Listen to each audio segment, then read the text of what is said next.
Let's step inside a quiet Pittsburgh bakery on a rainy Tuesday afternoon. Warm yellow light glows inside while a gentle rain streaks the window. A woman stands at the counter, staring at a single chocolate cupcake with a white candle. Her card declines 3 times. With a weak, embarrassed smile, she turns to leave. Right behind her is Daniel Hayes. Without looking up, he slides $3 bills onto the counter. He says just 6 simple words: "Everyone deserves a birthday cake." Blinking back tears, she thanks him and slips away. The next morning, Daniel waits in the high-end Whitmore Capital boardroom. Then the CEO walks in. It is the exact same woman. 2 years ago, Daniel's wife Sarah died at Allegheny General Hospital. For 11 years, Sarah had worked tirelessly helping vulnerable mothers at the Hill District Shelter. Breast cancer stole her away in just 10 painful months. A week before she passed, she managed to write Daniel one last letter. Her final words were, "Don't stop building for people who cannot build for themselves." Inspired by her, Daniel quit his prestigious role as principal architect at Hartwell and Reed. His bosses offered everything: a paid sabbatical, part-time hours, even a fully remote position. He thanked them sincerely, but turned down every single corporate offer. Lily was only 6 and she needed her father home by 4 every single day. They moved into a small Lawrenceville apartment directly above a noisy hardware store on Butler Street. The ancient radiator clanked loudly all winter, and wet rain always fogged up the glass. Lily claimed a cozy corner of the living room as her personal art studio. Meanwhile, Daniel ran his dream startup from their cramped wooden kitchen table. On the night before his life-changing pitch, that wooden table held simple pasta and a massive stack of plans. Now 8, Lily chattered about a classmate who teased her, saying her drawing of a horse looked like a dog. Daniel laughed along at all the right moments. When she finally got up to clear her plate, he turned his focus back to the business plan. Sarah's place. 100 affordable housing units built right on the corner of Center and Roberts. $10 million, his absolute last shot. Think about the stakes here.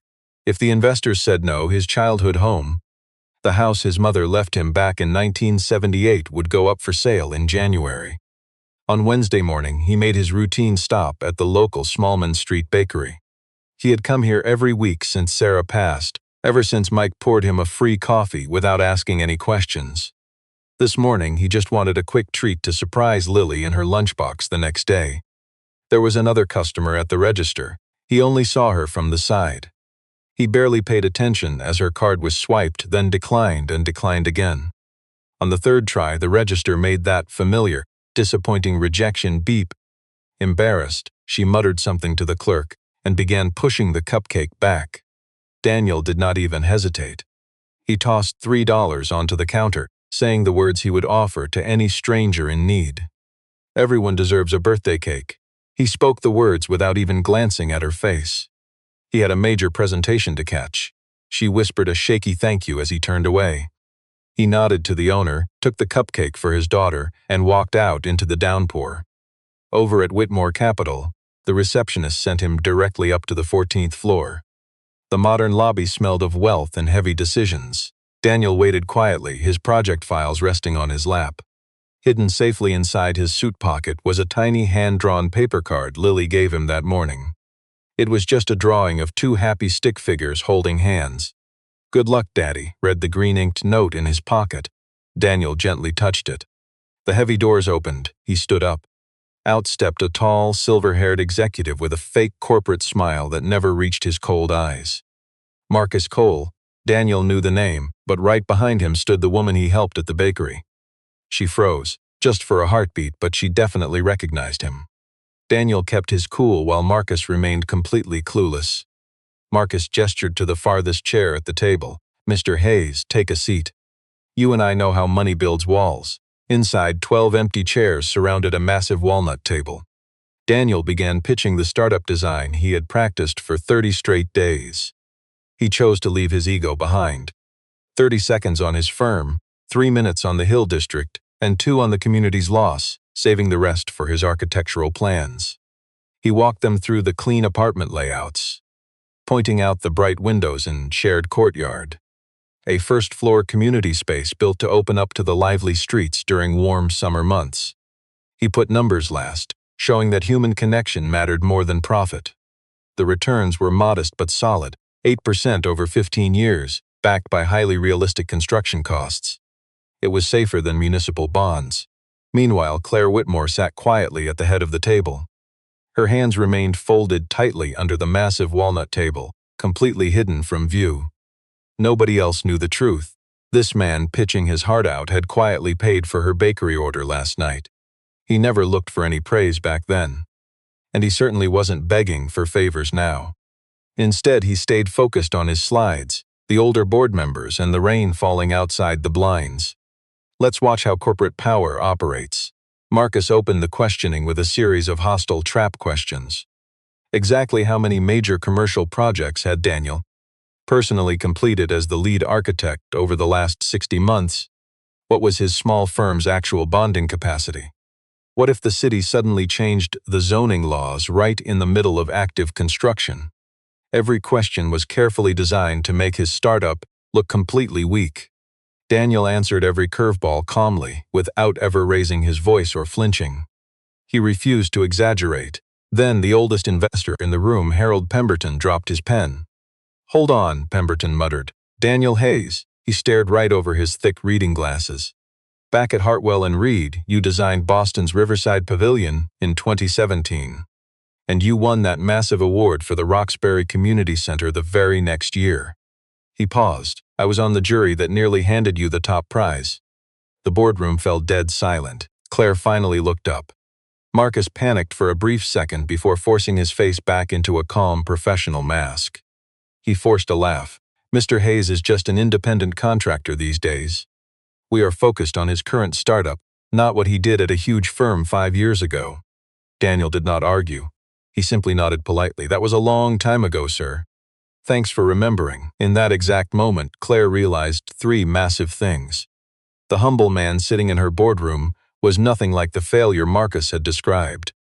He had survived 45 minutes without bragging about his past, which Marcus had deliberately hidden.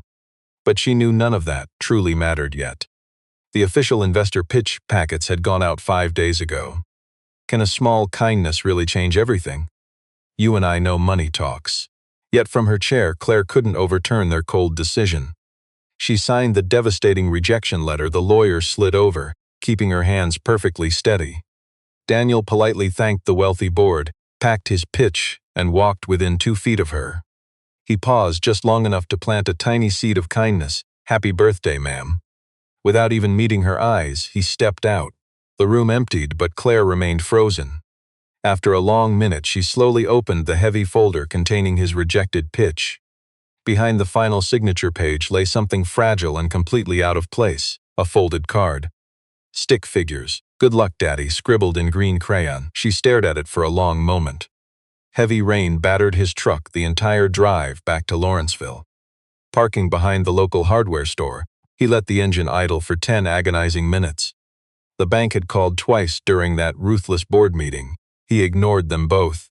He finally shut off the engine, just listening to the heavy rain drumming against the roof. Little Lily was already waiting at the apartment door as he walked up the steps. She had been watching from the window. "Did you get the funding, Daddy?" Dropping his bag, he knelt down.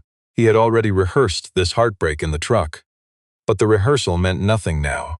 He just pulled his little girl tightly to his shoulder. "Not yet, sweetheart, we are still trying." Lily did not ask another single question. At 8 years old, she already recognized the heavy, quiet shape of her father's silence. Taking his hand, she gently led him inside to show a math problem she had solved alone. "Let's look across the city now, to the 14th floor of Whitmore Capital." Claire sat rigidly at her desk, staring down at an entirely different corporate folder. Rachel had quietly dropped it off, barely an hour after the brutal rejection vote. Inside was Daniel's complete resume, the impressive history secretly kept from the board members. The Riverside Pavilion, the Roxbury Center, and the AIA Honor Award. A Detroit affordable housing project in 2019. 84 beautiful units, finished under budget. An MIT architecture degree. Wife Sarah deceased in 2024, 1 young daughter Lily. Claire stared at the line about his motherless daughter for far longer than she intended. She immediately summoned Marcus to her office. She refused to even stand up. Why was his true portfolio missing from the board pack? Marcus carefully masked his expression. He arrogantly took the seat across from her without even being invited. We standardize all pitch submissions to the last 5 years of active firm work, Claire. He has not been at a corporate firm. It is strictly procedural. He runs a sole proprietorship. There is no rule against including past work, but there is no rule for it either. We enforce the very same standard we apply to every single consultant. Claire stared at him for a long, tense beat. She did not trust his answer at all. She lacked the leverage to open doors that cold corporate power had closed. 8 months after taking her father's throne, Marcus held the power. His name was on the founding papers beside Richard Whitmore's. The ruthless board always listened to Marcus, having known him far longer than they knew her. She nodded. "That will be all," she said. Marcus finally left. 20 minutes later, Rachel quietly brought in tea, placing the warm cup on a coaster. She did not retreat, waiting until Claire finally looked up. "Ms. Whitmore," Rachel whispered, her voice incredibly soft. "Happy birthday." Claire blinked. "How, HR records," Rachel whispered. "Kindness quietly breaks the rules." Claire opened her mouth to speak, closed it, and simply nodded. Rachel calmly walked out, gently closing the door on a changing destiny. If we look back at that night in Lawrenceville, we see little Lily sleeping under a blanket Sarah knitted before they got engaged. Daniel gently carried her to bed. He kissed her forehead, lingering in the dark doorway to watch his daughter quietly breathe. Stepping out onto his tiny back balcony, he held a plain glass of water. He pulled an old letter from his wallet, the paper soft from years of folding. He read the final line, "Do not stop building for people who cannot build for themselves." Staring down at his lap, he looked at a digital photo of Lily's birthday card. The real card sat in a folder on the 14th floor of a downtown skyscraper. He had absolutely no way to get it back. Yet fate was already shifting. That tiny card sat inches from a powerful executive whose cold worldview was quietly starting to shatter. By Thursday morning, Daniel arrived at the bakery before 7 o'clock. Mike paid him $20 an hour to unload flour deliveries during the slow hours. In a hard month, $20 an hour meant survival, and Daniel had only known hard months. He was hauling a 50-pound sack of flour when the front entrance bell suddenly chimed. Straightening his aching back, he saw Claire Whitmore standing right in the doorway. She was no longer wearing her expensive designer clothes from the boardroom pitch. A deep exhaustion hung over her as she slowly walked up to the wooden counter. She placed something down. It was Lily's card, safe and clean inside a plastic sleeve. "You and I know Daniel never imagined how a tiny lost card would ever return to him. He never expected this delivery. You left this behind," she said softly. "I thought your daughter might want it back." Daniel wiped his dusty hands on his apron. Stepping around the counter, he took the precious card, holding it gently in complete silence. Sensing the heavy mood, the bakery owner quietly slipped through the swinging kitchen doors. Daniel pointed toward a small table by the window, and they both sat down. The rain had not started yet, but dark clouds hung heavy over Smallman Street. "Why are you really here?" Daniel asked, his voice entirely free of anger. He was just a tired father who had no energy left to fight. "Because I rejected a project I never actually read," Claire confessed, offering no cheap excuses. She did not say she made a mistake, dropping her corporate act completely. On her long drive over, she practiced that line, knowing it was the only real truth left. "Tell me about it," she urged. "No business pitch, just talk to me." He told her about Sarah and the struggling shelter over on Wiley Avenue. He spoke of the women his late wife spent 11 years trying to house safely, and how most of those vulnerable women ended up back in the system within a single year, because affordable housing in this city usually meant living in danger. He explained exactly why every single apartment had to face east. A study proved that morning sunlight was the best way to help a recovering woman stay housed past those first 6 crucial months. He designed his entire affordable housing project around that one simple scientific fact. Claire just sat and listened, taking no notes, never interrupting his story once. When he finished speaking, she sat still, staring down at the empty table. "I need to see the real financial numbers," she said, "not some filtered summary." Daniel slowly nodded. She stood up, skipped the formal handshake, and walked to the door. She paused. "Mr. Hayes," she asked, "when you bought my bakery cake yesterday, did you know who I was?" He looked at her with complete honesty. "No, ma'am, to be honest, I still do not." In that brief second, we see her powerful shield completely shatter. For the first time in 7 long months, she actually smiled, a real genuine smile. She stepped straight out into the chilly gray morning. Watching from his window, Daniel saw her cross Smallman's Street and climb inside a black sedan. As the car left, silence filled the bakery as he stared at Lily's tiny, fateful card. Mike pushed his way through the swinging door. "Friend of yours?" he asked. Daniel stayed totally quiet for a second, wondering. "I'm not sure yet," he finally whispered. By Saturday afternoon, the Lawrenceville sky turned bright gray. Snow was coming by Monday. Daniel was grilling cheese sandwiches for Lily and reading the paper when the intercom suddenly buzzed. He walked over to the speaker. It was Claire. He pressed the button down hard. 14, he said. Apartment B. She climbed the stairs, clutching her startup folder, hair damp from the rainy walk. That pitch folder looked massive. He gently took her wet coat. In his tiny place, every single corner she looked at revealed a deeply personal family detail.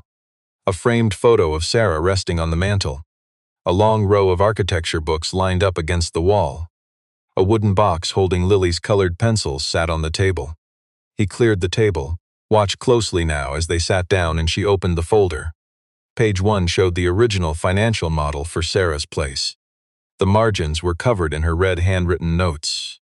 "The materials cost is from 2019, Daniel explained before she even asked. He had not even glanced at the main text, staring right at her harsh notes. Steel was priced differently back then, used because the market was at rock bottom. If you use current numbers, it shifts the internal rate of return by about 70 basis points. In your favor, actually." She slowly turned to the next page. "Occupancy assumption 65%, he said. Detroit hit 91. Cleveland ran at 88, while the Cincinnati equivalent reached 86. No comparable real estate project in the Midwest ever dropped below 80, she had written down. He handed over his personal sketchbook, the completely hand-drawn one. His old partner never saw this version. She turned every page slowly. The east-facing windows, and the clever placement of laundry rooms on the 2nd and 5th floors.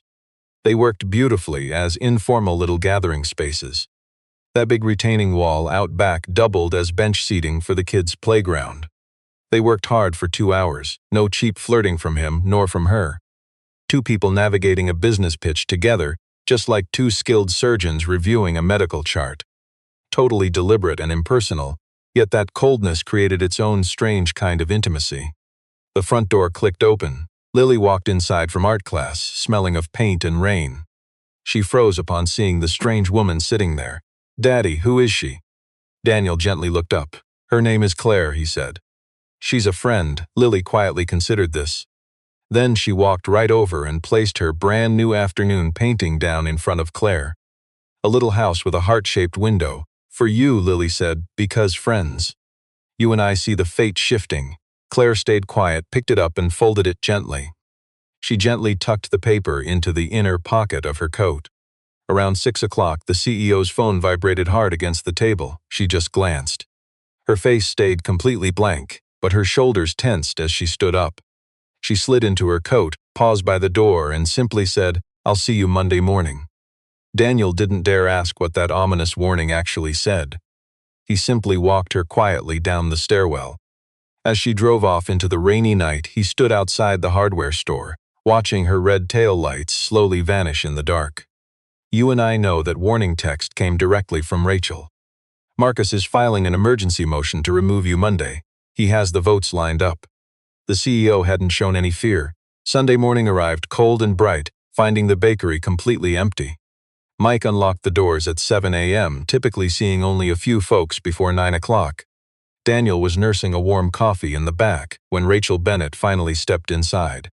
They had never officially met, but he recognized her because Claire had mentioned her twice. He recognized her instantly. She was the paranoid type of corporate player, scanning every single window in the room before even choosing a seat. She set a laptop on the table without bothering to order a single thing. "I have about 20 minutes, she told him. "I told my husband I was grabbing bagels. I really hate doing this meeting here. I can't risk going to her office or apartment. You live above a hardware store on Butler Street with just one alley entrance and one out front. So this humble bakery was the safest option. Daniel stayed quiet, letting her talk. She flipped open the laptop, turning the bright screen toward him. 3 things, she said. First was a leaked email chain between Marcus Cole and a man named David Cole. The timestamp stretched from June right up to the week of Daniel's big pitch. The subject line was entirely about that disputed Hill District property. The messages detailed plans for a massive luxury condo development on that exact same lot. One cold, ruthless sentence in David Cole's reply immediately caught his eye. As soon as the Hayes thing dies, we move on it. The second item was a side-by-side document scan. Let's look closely here. Daniel's real financials with his signature, right beside the fake version Marcus gave the board. Daniel's real numbers for materials, occupancy, and absorption had been altered in 11 different spots. Not a single one of those changes was minor. The third piece was an internal email Marcus sent to a retired partner back in 2020. It contained one glaring, deeply bitter line aimed straight at Daniel. Hayes turned me down on the Riverdeck Casino 5 years ago, sent a holier-than-thou rejection letter. I haven't forgotten, David Cole is his cousin, Rachel calmly explained. He never disclosed that connection on the corporate conflict forms. I checked the records myself last night. It's completely blank. Daniel sat speechless. You and I can easily imagine his shock as he reread the papers. Finally, he looked back up at her. Why are you bringing this evidence to me? Why not take it straight to the CEO? Rachel had her answer ready. Because if I go to her, Marcus will pull the security logs showing I entered her office. He'll claim she ordered me to leak it, which completely destroys her credibility with the board. But if I give it to you and you deliver it, your name secures the chain of custody. It becomes a verified whistleblower tip coming from an outside party. That's a clever legal angle, Daniel said, finally understanding. He realized her entire week of planning was sparked by a simple kindness that cracked open those locked corporate doors. Your mother, he whispered. Rachel simply nodded in response. Marcus had threatened her by using his connections at her mother's care home. I moved her Tuesday. My brother is covering the bill now. Marcus has absolutely nothing left to use against me. She shut the laptop. Because of one simple kindness, she chose to trust him completely without asking questions. She stood, stepping out into the freezing but hopeful sunlight on Smallman Street. Daniel sat in silence for 10 minutes before calling Claire, setting their shared destiny in motion. Later that day, the wealthy executive and the struggling father met at a quiet coffee shop, bridging their separate worlds. Offering his laptop, he watched as she quietly studied the files for 20 minutes. Her face remained completely still, her eyes dry and determined as she closed the screen. It was not grief she felt, but a powerful sense of justice. Monday, she said, board meeting. Be there. I am not on the schedule, but you certainly will be. Let us step inside Whitmore Capital together, where the boardroom was already packed by 9 Monday morning. Marcus spent his whole weekend frantically calling allies to secure his power. He secured 6 votes to remove Claire as CEO, intending to introduce the motion at the very end of the meeting. He felt no anxiety, only annoyance at the wasted time. Then at 9 sharp, the large doors swung open. Claire walked in confidently, with Daniel Hayes following closely just 2 steps behind her. Beside Daniel walked Harold Pemberton, a sight that made Marcus stand up in instant shock. This is a private board meeting, he snapped. Claire, what is the meaning of this? Mr. Hayes is here as an essential witness, Claire answered calmly. Citing Bylaw 7.3, she dropped 3 heavy folders, sliding them across the mahogany table. As the directors opened them, Claire commanded the room for 25 straight minutes. She never raised her voice, allowing the quiet truth to speak for itself. She carefully showed the executives the original financial plan that had been secretly altered behind their backs. She placed the genuine signature page directly next to the completely fabricated second version. Step by step, she exposed all 11 fraudulent alterations. She read aloud 3 emails exposing their cruel plan to make the Hayes startup project die. She showed the blank conflict of interest form and read an email from 2020 about the casino. Marcus sat in stunned silence for 8 minutes, but by the 9th his composure cracked. Those documents were stolen, he yelled. This is a pathetic trap from a failing leader about to lose her job. You all know the real agenda today. We all know why we are sitting in this room. You and I know how corruption works." He desperately eyed his paid supporters, naming two. "Tom, Bill, look at my record." Then he named a third partner. "James, your father and I built this place together." Yet those men could not look him in the eye. The third man, Tom, only stared at the incriminating documents on the table, unable to look up. Daniel remained silent, patiently waiting for the tense room to fall completely still. When he finally spoke, he addressed Pemberton directly, acting as if Marcus was not even there. "I did not come here today just to prove myself right. The startup project is just a project. It either gets built or it does not. I brought this evidence because 68 women are waiting at the Wiley Avenue shelter. They deserve the truth about why their housing was ruthlessly killed. That is the only reason I am here. I will leave now if you wish." Yet he did not move an inch. No one dared to dismiss him. Pemberton rested both his hands flat on the wooden table. Looking around the room, he announced, "I officially propose that Mr. Cole be suspended immediately, during a complete independent audit by an outside firm not associated with us. I also propose that the Sarah's Place project review be restarted immediately under Miss Whitmore's direct supervision, restoring all the original funding and plans." The proposal was seconded, passing 7-4, with only one person abstaining. See how one act of kindness can change both their fates? His 6 votes fell to 4. Marcus slowly stood. When Marcus walked past Daniel toward the door, he paused for a brief moment to mutter a quiet threat. "You have no idea what you've done," he whispered, then walked out. The tense corporate board meeting dragged on for nearly an hour. Once the powerful executives finally left, Claire remained frozen in her seat, utterly exhausted. Under the heavy table, the CEO's hands trembled. She allowed herself one weak moment before reclaiming her composure. That was when Daniel brought her a simple glass of water, quietly setting it down before the powerful woman. Just a selfless gesture. No words were spoken and no immediate thanks were expected or given. Think about it. They just sat together in that silent room for 3 incredibly powerful minutes. Outside the window, a heavy rain began to fall. Exactly 2 weeks later, on a quiet Friday afternoon, a forensic accounting team delivered a massive 140-page investigation report straight to the corporate board. The findings proved Daniel was right, showing that integrity can actually overpower raw corporate greed. Marcus Cole's massive stock options were entirely wiped out.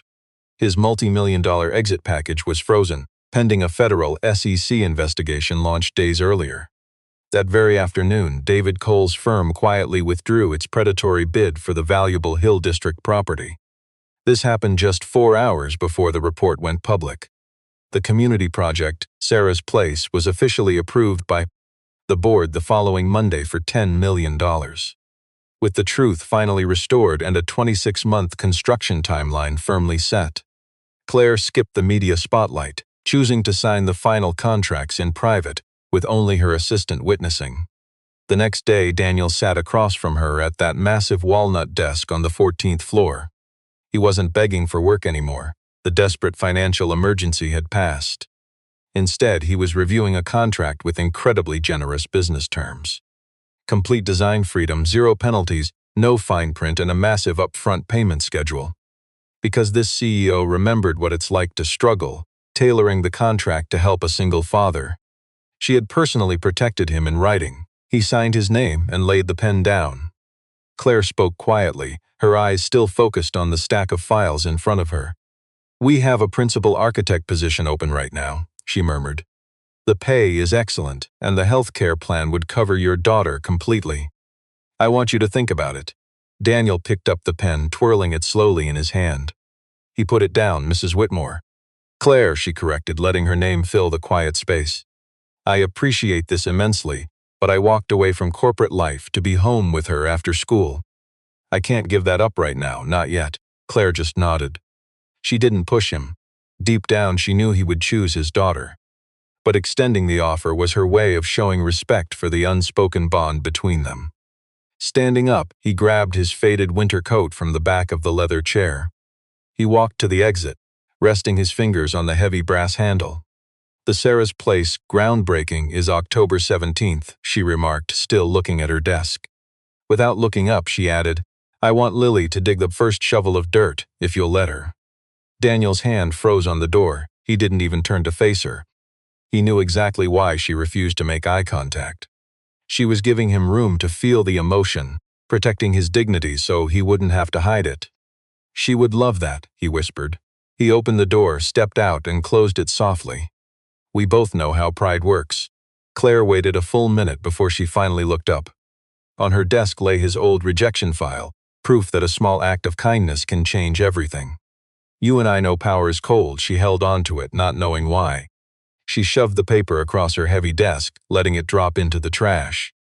Standing at the glass, her 14th floor office looked coldly out over the river. The water matched the gray sky as a heavy barge drifted down the current. She didn't even smile. With her power, she never had to. The boardroom sat empty on a quiet Saturday morning, October 17th. Over in the Hill District, the bitter cold made every single breath visible. Center Avenue's trees were still mostly green, but the maples over by the school were just starting to turn red. Around 80 people showed up. Families from the shelter waiting list, all hoping for affordable housing. The local city council member showed up, along with a reporter from the Post-Gazette. Even Mike from the bakery arrived, wearing a nice coat Daniel had never seen before. Pemberton stood wrapped in a gray scarf, leaning on a cane he did not need 2 months ago. Daniel wore his black wool coat, the exact same one from that painful project rejection back in September. Lily stood right beside him, bundled up warm in a bright red parka. She held a tiny shovel. Mike had kindly carved the wooden handle just last night. The sweet kid had been practicing her big moment with it for 3 whole days. Claire stepped to the front of the small crowd. No fancy podiums for her today. She held a single piece of paper but never looked down. Her speech lasted 30 seconds. We almost lost this project, she admitted, because someone forgot what we are actually building. Daniel Hayes never forgot. That is exactly why we are here. She never looked at him while speaking. He just stared straight ahead, listening in silence. The CEO pointed to Lily. The little girl marched right up to the dirt marked with wooden stakes. She stomped her tiny boot down, right on the shovel's edge, just like her dad had practiced with her on their tiny balcony all week. She pushed down hard, turning the soil. She scooped the dirt, placed it gently on the tarp, and spun around, her whole face lighting up with a massive smile. The crowd erupted. Daniel rushed forward, crouching down to pull his daughter tight against his dark wool coat. Over the next 30 minutes, the little gathering slowly faded away. People warmly shook his hand. Strangers who didn't even know him 3 months ago stepped up to shake his hand. Pemberton patted his shoulder, encouraging him to build another beautiful project somewhere else very soon. The reporter asked for a quote. Daniel offered the exact same words he had given Claire in the bakery back in September. We are trying to make sure the morning light hits the right side of the building. Once the crowd cleared out, the CEO finally walked over to him. In her hands, she carried a simple white bakery box. Watch this moment with me. She knelt down before Lily, offering the little box. The girl accepted it, looking up at her dad for permission. He just nodded. She popped the lid. 1 chocolate cupcake, 1 white candle. Lily stared up at Claire. Is it your birthday? It was, Claire whispered back, a little while ago. Lily pondered this, wearing the deeply serious frown an 8-year-old saves for major life decisions. Then she slowly lifted her tiny finger toward the unlit candle. She tapped the tip, pretending to spark a warm flame with her bare hand. Make a wish, the little girl demanded. Claire closed her eyes for 2 solid seconds. She wasn't just faking it for the child. She truly made a wish. What do you and I learn? Her eyes opened, drifting past the cupcake, locking right onto Daniel's. You and I can see how one quiet act of kindness reopens closed doors. Lily missed it completely. In the distance, a heavy hammer struck a roof 3 blocks away. Half a year later, on a warm April Saturday, steel beams for Sarah's place rose 30 feet above Center Avenue. The strong foundations of 3 more affordable housing buildings were laid. The struggling community had finally begun expecting real progress. A morning coffee cart opened across the street, simply because the busy building crew tipped so generously. Daniel kept working completely alone. He preferred his quiet setup, but a massive news story exposed the ruthless corporate boardroom details. His phone has not stopped ringing since. 3 new affordable housing developments wanted him in Ohio. Another development in Detroit was waiting for his final decision. He wouldn't rush. He wanted his Saturday mornings quiet, saved only for his daughter. So early that morning, he took Lily down to the historic Strip District. They parked near the old terminal, walking 4 blocks over to Smallman Street. The bakery had a bright new awning. Business was booming and Lily ran right inside. She pointed excitedly at a chocolate cupcake with one little candle on top. Mike smiled warmly, sliding it onto a plate without ever charging them a dime. Daniel laid $3 bills down and gently slid them across the counter. Mike pocketed the bills with a nod. Suddenly, the doorbell chimed. The former corporate executive stepped inside. She froze, but Lily was already running toward her. Claire knelt down to receive a tight hug. Daniel still kept his back turned. He picked up the small plate, walked over, and held the cupcake out. "Happy birthday, Miss Whitmore." She stared at the pastry, then his face. "It's not my birthday." "I know," he replied, "but I never got to celebrate the last one with you properly."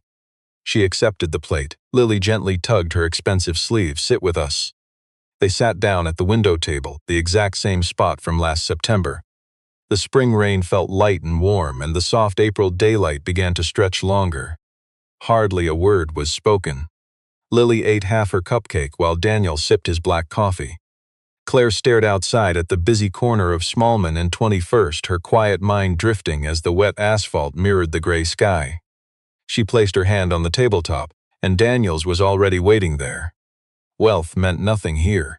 Their pinkies brushed, resting together with the gentle softness of paper. Neither of them dared pull away. Lily kept talking happily about a classmate from her school. Neither grown-up heard a single word, though they both nodded in all the perfect places. Their fingers stayed perfectly still, bound together by a quiet warmth against the cold rain outside. Outside, the warm April rain fell. High up on the 14th floor of that cold corporate office. Tucked safely inside the official startup files labeled for Sarah's place, was a folded crayon drawing of stick figures with the words "Good luck, Daddy" written in green. You and I know she placed it there herself. Neither planned on this beautiful, unbought connection. And that is why they could finally trust this beautiful bond. Real.